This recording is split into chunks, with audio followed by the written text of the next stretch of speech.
It was supposed to be just another ordinary afternoon. The sun hung lazily in the sky, casting golden rays through the windows of the upscale restaurant. Inside, the air was thick with the scent of freshly baked bread and sizzling steaks. The clink of silverware and soft murmur of conversations filled the room. But at one corner table, things were about to take an unexpected turn. Jake, a 12-year-old boy with a bright smile that could light up any room, sat across from his mother. His wheelchair, a constant companion in life, sat neatly by the table, its wheels slightly clicking with each shift of his body. His mother, Sarah, tried her best to keep the mood light, pointing out the special features of the restaurant as she helped him settle in. It had taken weeks of convincing to get Jake excited about dining out.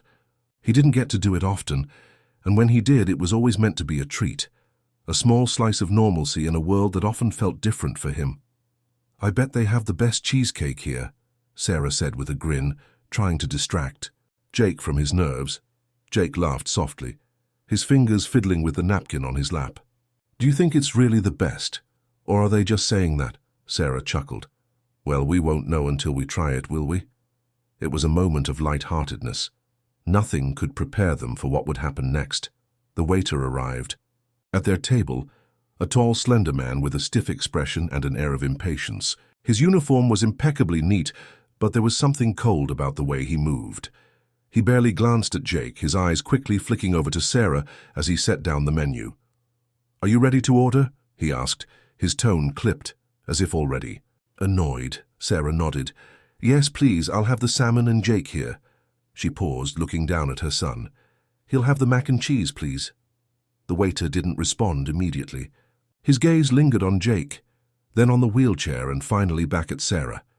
A brief, uncomfortable silence hung in the air before he scribbled the order down with an audible sigh.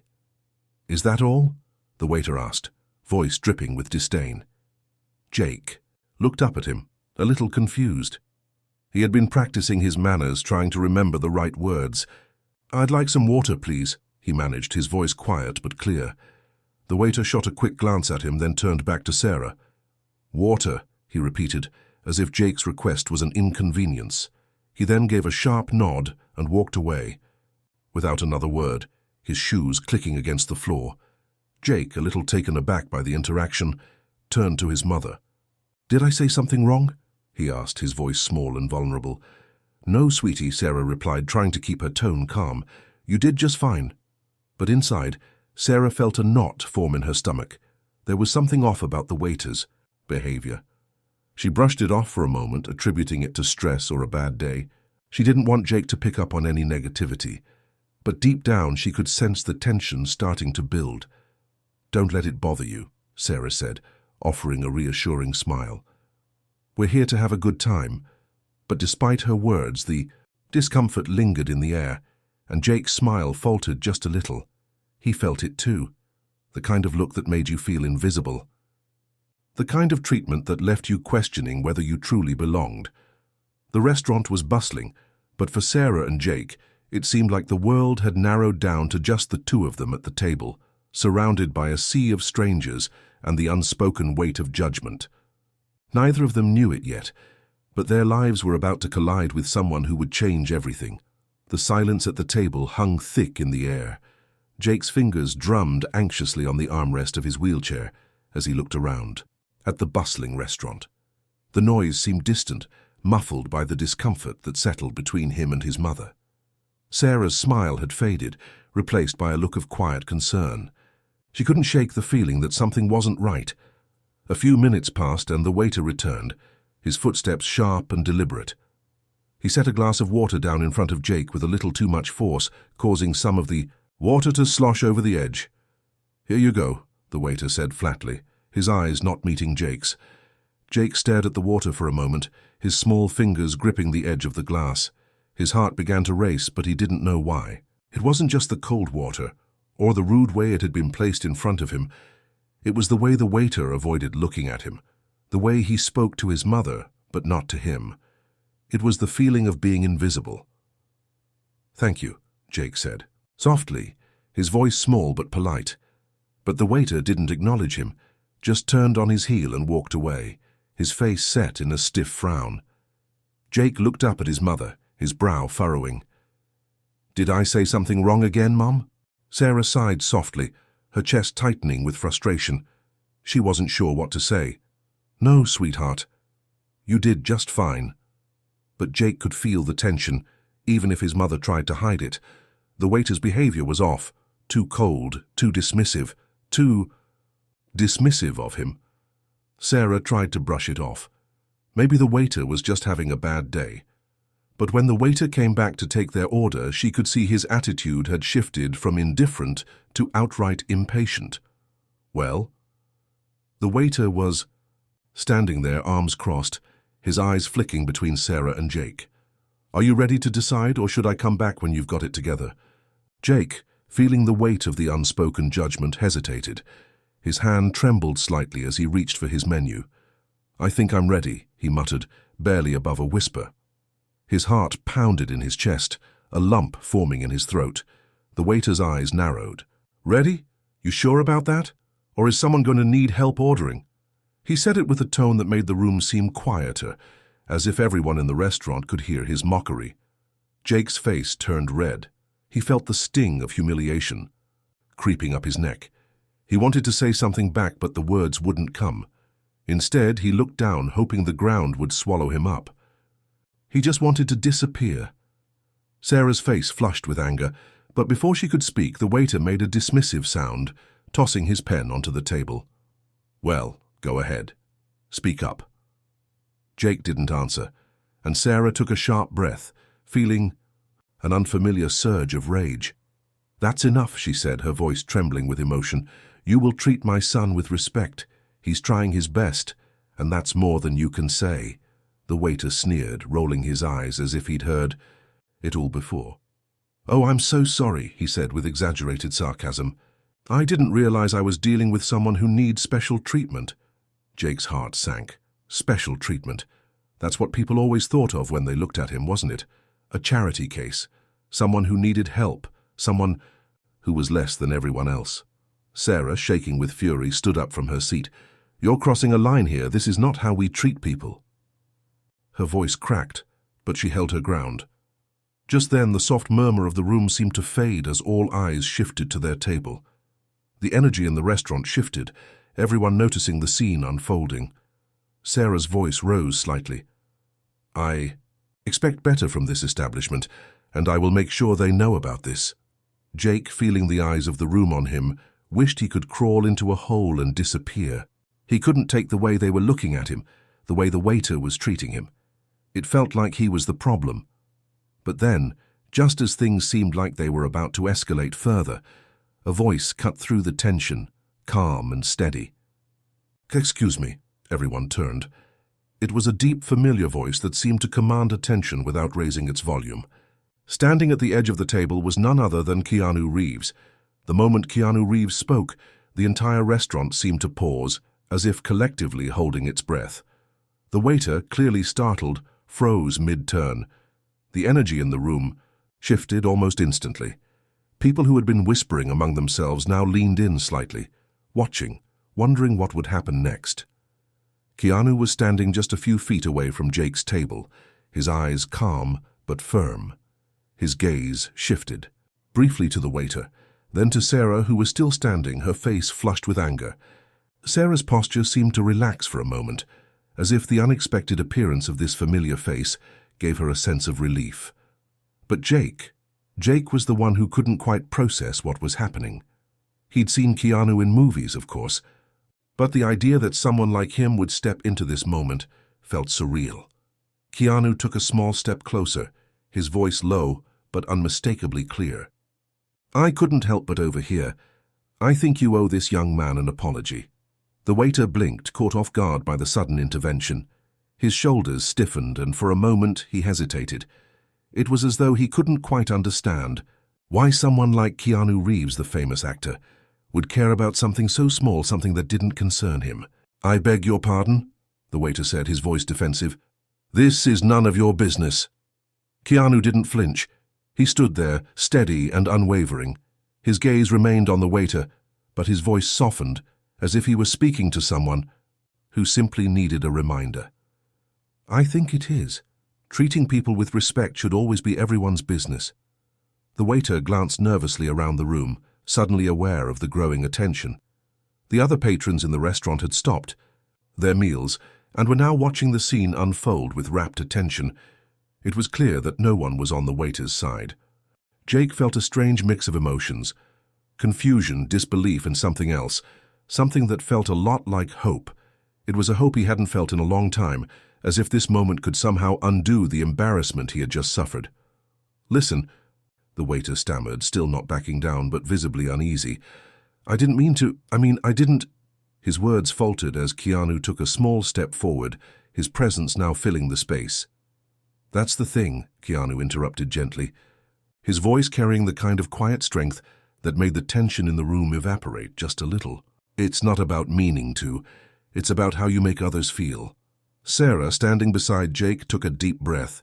She had been seething with frustration, but now she felt a shift. Keanu's words weren't just for the waiter.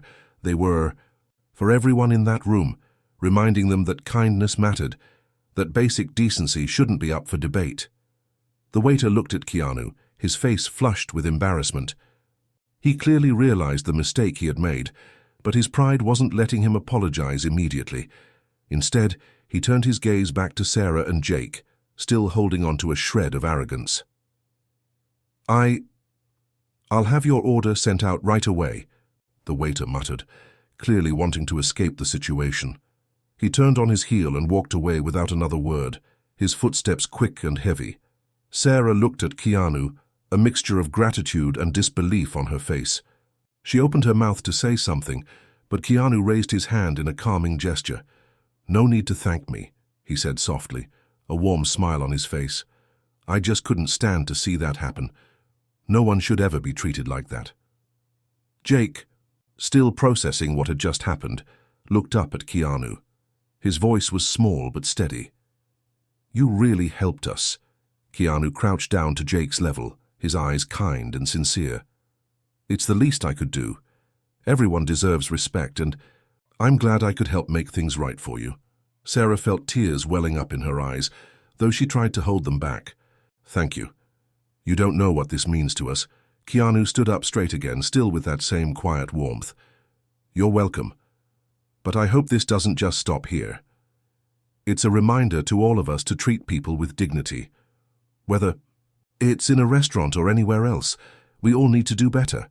Jake nodded, though he wasn't entirely sure he could express everything he was feeling. This wasn't just about the apology or the actions of a famous actor. It was about something deeper. It was about standing up for what was right, about showing that one person's voice could make a difference.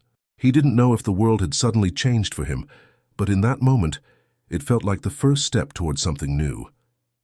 Keanu gave Jake one last encouraging smile before walking away, leaving the restaurant in a stunned silence. No one spoke for a few moments, but as the tension slowly dissipated, the patrons began to return to their meals, whispering among themselves, likely discussing what they had just witnessed. Sarah and Jake sat back down, the weight on their shoulders, a little lighter now. For the first time in what felt like forever, they both felt seen.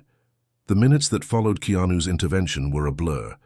Jake could still feel the tension that had hung over him like a heavy cloud, but now it seemed to lift just slightly. The restaurant, which had felt so suffocating moments before, seemed to breathe again, its soft chatter and clinking of silverware gradually returning to the normal hum of a busy dining room. Sarah looked at Jake, her heart swelling with emotion.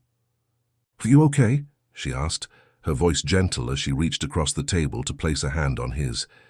Jake nodded slowly, still a little overwhelmed. "Yeah, I think so." He couldn't help but replay the moment in his head. Keanu Reeves, a person he had only ever seen on screen stepping in to stand up for him. He never imagined anything like that would happen to him. The way the restaurant had shifted, how everyone seemed to quietly agree that the waiter was in the wrong, it felt like something bigger than just one small incident. It was as if the universe itself had decided that he deserved better, that people like him mattered too. "Do you think—" Jake's voice trailed off as he hesitated. "Do you think he really meant it?" Sarah smiled softly, her eyes twinkling with pride. I think he did. Sometimes people just need to see kindness in action. It's not enough to feel sorry for someone.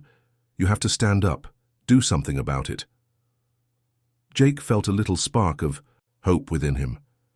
Maybe things didn't always have to be like this. Maybe people could change, could be better, could see him for who he really was and not just his disability. Maybe the world could be a little kinder after all.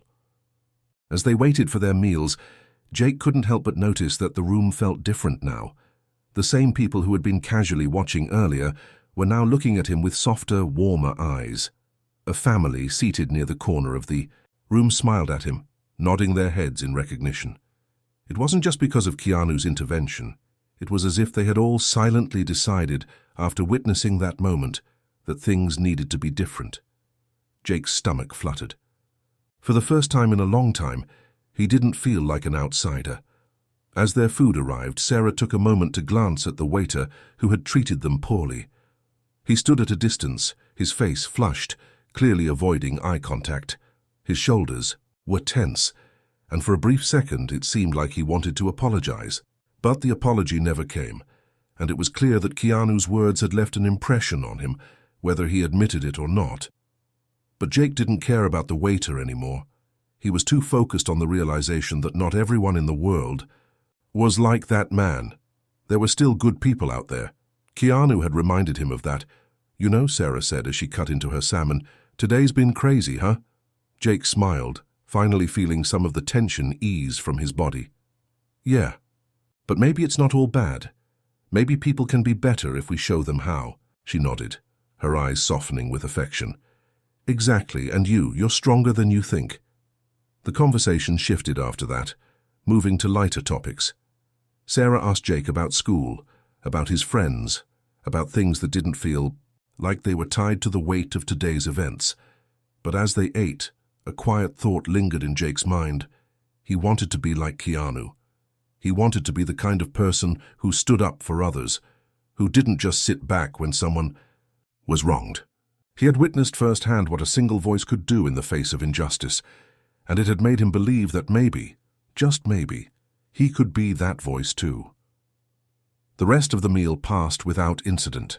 No more rude waiters, no more feeling invisible. But something had shifted. Jake wasn't just another kid in a wheelchair anymore. He was Jake, the boy who mattered, who was seen, and who deserved to be treated with respect. The days following the incident at the restaurant seemed to unfold in slow motion for Jake and Sarah. What had initially felt like an embarrassing, hurtful moment had somehow evolved into something much more meaningful, a turning point. At school, Jake noticed a difference in the way his classmates treated him. It wasn't drastic at first, just small, subtle shifts. People who had once avoided eye contact now offered smiles as they passed by. A few of the kids who used to whisper behind his back now stopped to ask how he was doing, or if he wanted to join in on a game during recess. It was as if the ripple of Keanu's kindness had extended beyond the restaurant walls and into their everyday lives. Jake had never been the type to crave attention, but the sudden shift in how people treated him made him feel seen. It wasn't pity. It wasn't out of obligation. It was respect, and that was something he hadn't felt much of in his life. One afternoon, as he rolled down the hallway to his next class, Jake passed by a group of his peers talking in the corridor. He overheard them laughing and joking, and for a moment he considered just gliding past without saying a word. But then he heard his name. "Hey, Jake." It was Ryan, one of the more popular kids in school, waving him down. Ryan was the kind of kid who usually kept to his own circle, but there was no mistaking the warmth in his voice now. Jake hesitated for just a moment, but then he turned his wheelchair slightly, meeting Ryan's gaze. "Yeah?" "I just wanted to say," Ryan began, looking around briefly, as though checking to make sure no one else was watching, "that what happened at that restaurant was really, well, it was really cool of that guy to stand up for you. Keanu Reeves, right?" Jake's face flushed. He wasn't used to people acknowledging something like that, especially not someone like Ryan. "Yeah, it was really unexpected," Jake said. His voice unsure but sincere. Ryan smiled. "I thought it was awesome. Honestly, most people would just stay out of it, but he didn't. And I think that takes guts." Jake blinked, surprised by the words. "I guess so." There was a brief pause before Ryan added, "You deserve that, Jake. People like you deserve respect." "I get it now." Jake didn't know how to respond to that. For a second, he thought Ryan might just be saying it because he thought it was the right thing to say. But as he looked at Ryan's face, he could see the sincerity there. This wasn't forced. This was a real change. "Thanks," Jake managed to say, a small but genuine smile tugging at the corners of his lips. As Ryan turned and walked away, Jake sat there for a moment, taking it all in. It was like Keanu's single act of kindness had sparked something in people, something they hadn't realized was there. Maybe it wasn't just about one person standing up for you. It was about inspiring others to do the same, to pay it forward. That evening, as Sarah helped him with his homework, Jake couldn't stop thinking about what had happened. His thoughts weren't just about school or the restaurant incident anymore. They had shifted to the bigger picture. How much power a single moment of kindness could have, and how much more it could inspire others to spread that kindness. "Mom," Jake said as Sarah handed him a pencil, "do you think Keanu knows what kind of difference he made that day?" Sarah paused, her hand resting on the edge of his desk. "I think he probably does, Jake. But even if he doesn't, it's not about him knowing. It's about what we do with that moment, the ripple effect." Jake nodded, his mind racing with the idea. Maybe I can do that too. Maybe I can be the one who stands up for people. I mean, if he could do it for me, maybe I can do it for someone else." A proud smile spread across Sarah's face as she knelt beside him. "I think that's a beautiful idea, Jake.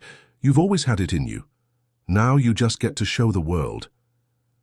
It was a moment of clarity for Jake. The feeling of being seen, of being respected. He wanted to make sure others felt that way too. He realized that sometimes all it took was one voice, one person willing to take a stand. It wasn't about fame or recognition. It was about what was right. In the days that followed, Jake started looking at the world through a different lens. He began speaking up when he saw someone being treated unfairly. Whether it was in class, on the playground, or even just in the halls, he found himself stepping into moments that he would have once shied away from. He didn't want anyone to feel the way he had when that waiter humiliated him. Small, invisible, worthless. He wanted to make sure people knew they mattered. One afternoon after school, Jake saw a younger student in the cafeteria being teased by a group of older kids. It wasn't anything particularly severe, but the way the older kids were laughing at the boy made Jake's blood boil. He couldn't just sit there. Without thinking, Jake rolled over to the group and spoke up. "Hey," he said, his voice firm but not aggressive. "That's not cool. You shouldn't treat people like that." The kids turned and looked at him, surprised at first. But Jake wasn't backing down. He could feel the confidence bubbling inside. Him, something he hadn't felt before. The older kids muttered under their breath, but no one laughed. No one made fun of the boy anymore. And that, Jake realized, was the power of speaking up. Jake woke up early the next morning with a sense of anticipation, his mind still buzzing with the events of the previous day. For the first time, it wasn't the usual dread of school that had him awake and alert before his alarm clock went off. It was the thought of the change he was starting to feel within himself. He was no longer just Jake, the boy in a wheelchair. He was someone who could make a difference, who could stand up for others, and the more he thought about it, the more it felt like a calling. As Sarah drove him to school, the usual silence in the car felt different. Instead of the typical nervousness that Jake sometimes felt about his peers and how they might treat him that day, he felt oddly empowered. "You're looking chipper today," Sarah commented as they pulled into the school parking lot. Jake grinned. "I feel different. I feel ready." "That's the spirit," Sarah said with a wink. "Go show them who Jake really is." He gave her a thumbs up before getting out of the car. As he wheeled his way through the crowded hallways, Jake felt a renewed sense of purpose. It wasn't just about standing up for himself. It was about standing up for the people who couldn't always speak up for themselves. His thoughts were interrupted as he entered his homeroom, where a small group of students had gathered by the door. To Jake's surprise, Ryan was one of them, and he was looking at him with a curious expression. "Hey, Jake," Ryan said, his voice surprisingly warm. "Can I talk to you for a sec?" Jake paused, unsure of what to expect. He'd never been on the receiving end of this kind of attention before. "Sure, what's up?" Ryan looked around, making sure no one was paying attention. "I've been thinking about what you said yesterday, about standing up for people." He scratched the back of his neck awkwardly, as if unsure how to continue. Jake's heart skipped a beat. "Yeah, I realized I don't always do that," Ryan admitted, his voice almost shy. "And I should. I've seen some stuff in the halls, people making fun of others, and I don't know. I didn't think it was a big deal. But now I get it." Jake smiled, feeling a rush of warmth spread through him. This was what he had hoped for when he stood up for the younger kid in the cafeteria. He didn't want to be the only one. He wanted to start something bigger. Ryan continued. "So, I was wondering, do you think we could maybe do something about it? Like start a group or something? A way to make sure no one gets left out or bullied?" Jake's eyes widened. He hadn't expected this. Ryan, the guy who was always in the cool crowd, was asking to stand with him? It was almost too good to be true. "I think that's a great idea," Jake said, his voice steady with excitement. "Yeah, let's do it. If we can get a few more people on board, we can really make a difference." From that moment on, things began to snowball. Word spread quickly that Jake and Ryan were teaming up to create a school group that would stand up against bullying and exclusion. They called it the Respect Crew, and its mission was simple: to make sure that no one, no matter who they were or what they looked like, ever had to feel the way Jake had felt when the waiter humiliated him. It wasn't about being popular.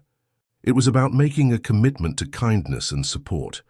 The first meeting was held in the school library, and to Jake's surprise, a lot of students showed up.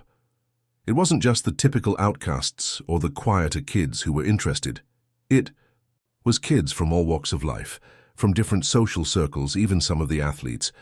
They were all there because they believed in something bigger than themselves, something that went beyond fitting in or following the crowd.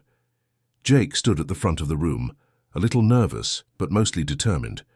He cleared his throat and addressed the group. "I know a lot of you probably don't know me, or maybe you think I'm just some kid in a wheelchair," he began, his voice growing stronger with every word. "But I'm here to tell you that I've learned something. We all deserve respect, and if we don't start standing up for each other, who will?" The room fell silent as Jake's words hung in the air. It was a powerful moment.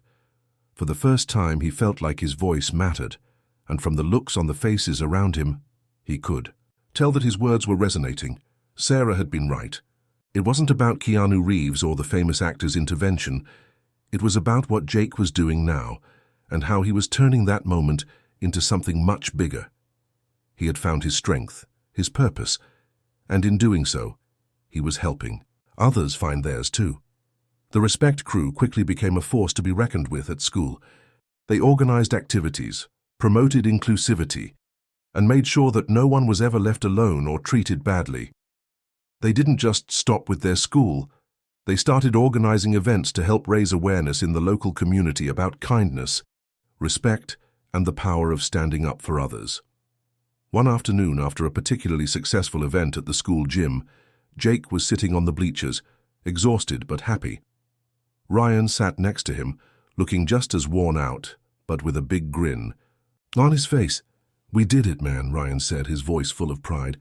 "We're actually making a difference." Jake smiled back, a quiet sense of pride blooming inside him. "Yeah, we are, and it feels good." He paused for a moment, thinking about everything that had led to this point.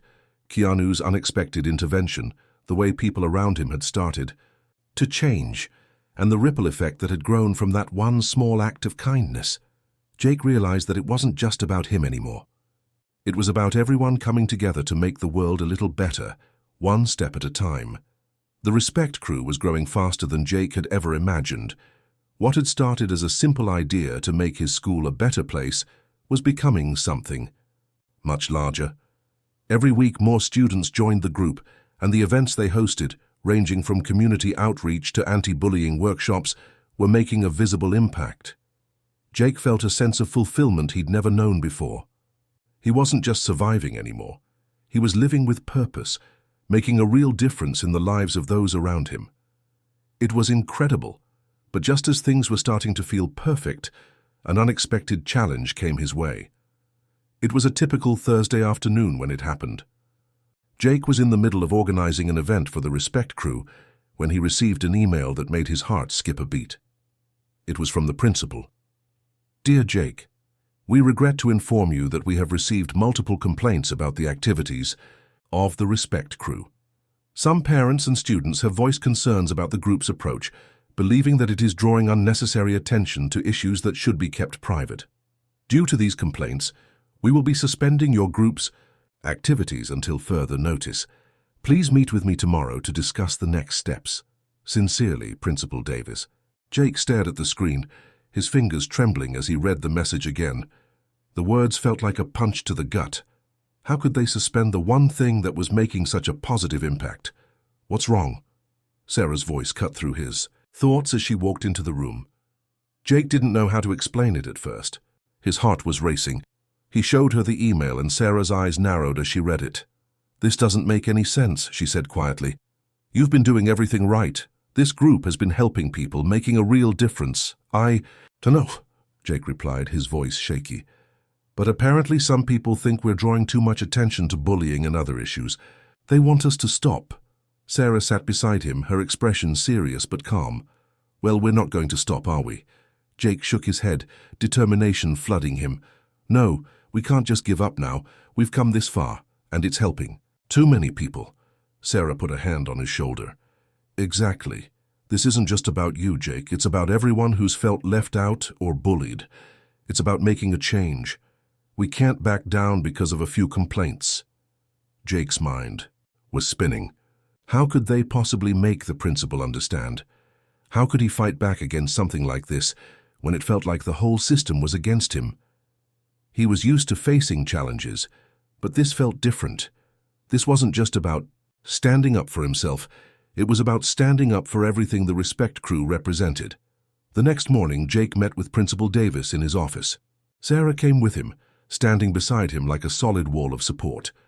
As they sat across from the principal, Jake felt his nerves grow. The man in front of him seemed calm, but Jake could tell there was something underneath the surface. Something that made this meeting feel like it could go either way. "Jake," Principal Davis began, his voice formal, "I've read the complaints, and while I understand the intent behind the Respect crew's activities, we have to take into consideration how this group is affecting the school environment. Not everyone feels comfortable with the direction it's taking." Jake's heart sank. "What do you mean?" he asked, trying to keep his voice steady. "We're helping people. We're creating a safe space for everyone." "I know that," Principal Davis said, his tone softening just a bit. "But there are concerns about privacy, about the idea of publicly confronting issues like bullying. Some people think it's better handled privately, in smaller, less public ways. And there's fear that the group is drawing attention to things that could be seen as a problem." Sarah leaned forward slightly. "But that's the whole point, Mr. Davis. We need to talk about these things. If we don't, they'll just keep happening. Kids need to know they're not alone. They need to see that there are people who care and who will stand with them." Jake nodded, feeling more confident now. "People like me, people who are disabled, people who feel like they don't belong. We need to feel seen, Mr. Davis, not ignored." There was a long pause as Principal Davis looked at them both. For a moment, it seemed like he might brush them off, like he might side with the complaints from the parents and students. But then, something in his eyes shifted. "I understand your passion, Jake," Principal Davis said quietly, "and I'm not trying to stop you from doing good work. But there needs to be a balance. We can't just go all in without considering the broader picture. There are ways to keep raising awareness without causing division." Jake felt his frustration bubbling up. "But that's exactly what we've been doing. We're not trying to cause division. We're trying to fix what's broken. We want to bring people together, not push them apart." Principal Davis sighed, rubbing his forehead. "I know this isn't easy, Jake, and I admire your dedication. I just think we need to find a better way to go about this. I don't want to shut you down, but we need to work together to figure out a way to do this that feels right for everyone."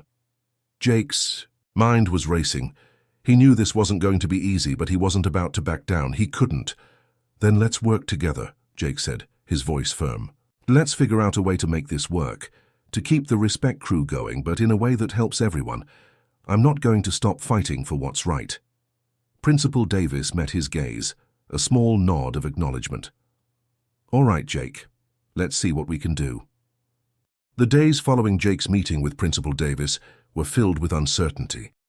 Although the principal had agreed to work together on finding a solution, Jake couldn't help but feel like his fight wasn't over. In fact, it was just beginning. His passion for the respect crew for standing up against bullying had only grown stronger, but now it seemed like they had to walk a fine line, trying to balance the voices of those who didn't want to make waves with the cries for help from those who were struggling in silence. The respect crew's next meeting, which Jake had planned for the following Monday afternoon, was the perfect opportunity to figure out what their next steps would be. But there was an odd tension in the air. The school felt like it was holding its breath, waiting for something to happen. Jake arrived early, pacing around the library where the group usually met. As other members began to filter in, their faces showed a mix of excitement and nervousness. Word had spread about the principal's decision to review the activities of the group, and there was a sense of worry that they might lose everything they had worked so hard for. Ryan walked in and gave Jake a quick nod. "Hey man, everything okay?" Jake forced a smile. "Yeah, just trying to figure out what's next. We need to make sure we're doing this the right way." "I know," Ryan said, sitting down across from him. "I've been thinking a lot about what the principal said, about finding a balance. Maybe it's not about stopping, but about making the message clearer. We can keep pushing, but we might need to be a bit more strategic." Jake nodded slowly, feeling a little relieved that Ryan was on the same page. "Yeah, exactly. I don't want to back down, but I also don't want to make it harder for everyone." As the group gathered, Jake took his place at the front, trying to shake off the nerves that had started to creep up on him. Sarah was sitting beside him, giving him a reassuring smile. "Okay, everyone," Jake started, his voice calm but strong. "We've all been through a lot. We've built something special with the respect crew, but now we have to figure out how to keep moving forward. The principal has some concerns, but we don't want to stop. We want to keep helping people. We want to keep raising awareness. But we need to make sure we're doing it the right way." There was a quiet murmur in the room as the members listened carefully. Jake could feel the weight of the moment.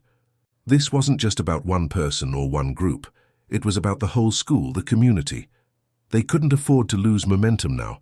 "I think," Ryan said, breaking the silence, "we should start by focusing on smaller, more targeted projects. Maybe instead of big school-wide events, we could do things that are more focused on one issue at a time, things that are easier to digest and easier to get behind." "That's a good idea," Sarah chimed in. "We could start with workshops, like anti-bullying workshops, where we focus on helping students understand the impact of their words and actions, but in a way that doesn't make them feel like they're being called out." "Exactly," Jake agreed, feeling a sense of hope rise within him. "We've got to find a way to keep the message going, but also make sure we're not alienating anyone. If we do this right, we can turn this whole thing into a movement that's bigger than just our school." As the meeting continued, the ideas began to flow. They discussed creating a peer-to-peer mentorship program where older students could help guide younger students who were struggling with bullying or exclusion. They talked about hosting small, intimate discussions instead of large assemblies, spaces where students could feel comfortable sharing their experiences without feeling judged or uncomfortable. By the end of the meeting, the group had come up with a new plan. They would continue their work, but in a more measured way. They would focus on creating safe spaces for students to talk, work directly with teachers and administrators to build stronger lines of communication, and keep promoting kindness and inclusivity without causing unnecessary controversy. "I think this could work," Jake said, his voice growing more confident. "It's not about stepping back, it's about moving forward with more intention." The next day, Jake met with Principal Davis again, but this time he felt different. He wasn't walking into the office feeling defeated or uncertain. He was walking in with a plan, with a renewed sense of purpose. "Mr. Davis," Jake said, sitting down across from him, "I think we've come up with a way to move forward with the respect crew, and I think you'll like it." Principal Davis raised an eyebrow, clearly intrigued. "Go on." We want to keep doing what we've been doing, but in a way that's more focused. We're going to work with smaller groups, we'll host workshops instead of big events, and we'll make sure that everyone feels included. We want to keep raising awareness without making people feel uncomfortable or singled out. The principal listened carefully, nodding slowly as Jake spoke. When Jake finished, Principal Davis leaned back in his chair, a thoughtful expression on his face. "I have to admit," he said, "I wasn't sure what you were going to say, but this sounds reasonable. I like the idea of smaller, more focused efforts. If you're willing to work with the teachers and the administration to make sure everything runs smoothly, I'm on board." Jake felt a rush of relief. "Thank you, Mr. Davis. We're not giving up. We're just trying to do it in a way that helps everyone." "I understand," the principal said, a slight smile tugging at his lips. "You've got a good head on your shoulders, Jake. Let's see where this goes." Later that week, the Respect crew launched their first workshop. Words Matter. It was an intimate gathering of students, teachers, and staff, all sitting in a circle, discussing the power of language and the impact it had on bullying. Jake was nervous, but as he spoke, he felt the weight of his words, and the energy in the room began to shift. People were listening, really listening. By the time the workshop ended, Jake felt a deep sense of accomplishment. They hadn't just held another meeting or event. They had started a conversation, one that was meaningful, real, and necessary. This was just the beginning, and Jake knew there was much more work to be done. But for the first time, he felt like they were truly making a difference. And with every step forward, he knew that no matter what challenges came their way, they would rise above them, together. The weeks following the launch of the Words Matter workshop were nothing short of transformative for Jake and the Respect crew. The group had found their stride, and each new event seemed to bring a sense of hope, not just for the students involved, but for the entire school. The conversations they had sparked weren't just about bullying or exclusion anymore. They were about understanding, empathy, and what it truly meant to stand up for each other. Jake had never felt more fulfilled. The journey had been long, and at times it had felt like they were fighting against a wave. But now they were riding that wave, pushing forward with confidence and purpose. The Respect crew was no longer just a school project, it was a movement. Students who had once felt invisible were now stepping into the light, sharing their stories, their struggles, and their victories. The halls, which had once echoed with the sound of whispers and hurtful words, were now filled with conversations about change and kindness. It was a ripple effect that was spreading far beyond Jake's imagination, but there was one final piece of the puzzle that Jake had to put into place. It was time to let the world know what the Respect crew was really about, what they had fought so hard to create. The Respect crew's end-of-year event was approaching, and Jake knew that it had to be something big, something that would leave a lasting impact on everyone who had been part of the journey. They had already made strides with workshops and small initiatives, but now it was time to bring everything together for a grand finale. "How do we make this event different, Jake?" asked Sarah one afternoon as they sat in the library planning the final details. "We've already done a lot of talking," she said thoughtfully, "but maybe we need to show everyone what the Respect crew is really about. Show them the heart behind it. I was thinking, what if we invited people to share their personal stories? The ones they've never told anyone before. Make it a safe space for them to open up." Jake's eyes lit up. "That's brilliant. We've been talking about the power of words all year. Now it's time to let people share theirs without fear of judgment." And that's exactly what they did. The final event of the year was called Voices of Respect, and it was designed to be a safe space for students, teachers, and staff to share their stories of struggle and triumph. The event was held in the school auditorium, and the walls were lined with photos, quotes, and artwork that represented the journey of the Respect crew. The atmosphere was electric as the audience gathered. Jake could feel the anticipation in the air, but there was no tension, just a quiet excitement. This was it. This was the moment that would define everything they had worked for. The night started with a few speeches from students and teachers who had been deeply impacted by the Respect crew's work. They shared their personal stories, talking about how they had learned to overcome their own struggles, how they had found strength in vulnerability, and how the Respect crew had given them a voice. But then it was time for the audience to take the stage. One by one, students stood up, some nervous, others with tears in their eyes, and began to share their stories. It was a powerful experience. There were stories of bullying, exclusion, and pain, but there were also stories of recovery, resilience, and friendship. The room was filled with emotion, and every single person in that auditorium felt it. They felt the weight of each story, the power of each voice. When it was Jake's turn to speak, he took a deep breath. He had never been one to share his own personal story openly, but tonight it felt right. He stepped to the microphone, and for a moment he scanned the crowd. His eyes locked onto Sarah, who gave him a nod of encouragement. Jake's voice was steady but full of emotion as he began. "I never thought I'd be standing here," he said, looking out at the crowd. "A year ago, I was just a kid who felt lost, like I didn't belong, like I didn't matter. But then I found something bigger than myself. I found the Respect crew. And through all the challenges, through all the struggles, I learned that I wasn't alone, and that none of us are." He paused, letting the words sink in. The Respect crew is not just about standing up to bullying. It's about standing up for each other. It's about showing kindness, compassion, and respect. We've built something that I truly believe can change the world. And it all started with one question: what if we cared enough to listen? The crowd was silent for a moment, and then a ripple of applause began to build. It wasn't just polite clapping. It was a genuine outpouring of appreciation. People had heard Jake's words, and they had felt his message. They understood now, more than ever, what the Respect crew was all about.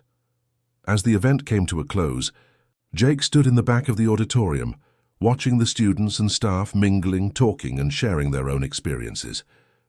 It was exactly what he had dreamed of, a community of people who were no longer afraid to open up, to be vulnerable, to care for one another. It was in that moment that Jake realized how far they had come. The Respect crew had started as just an idea, a dream. But now it was a living, breathing movement, one that would continue to grow, to inspire, and to make a difference.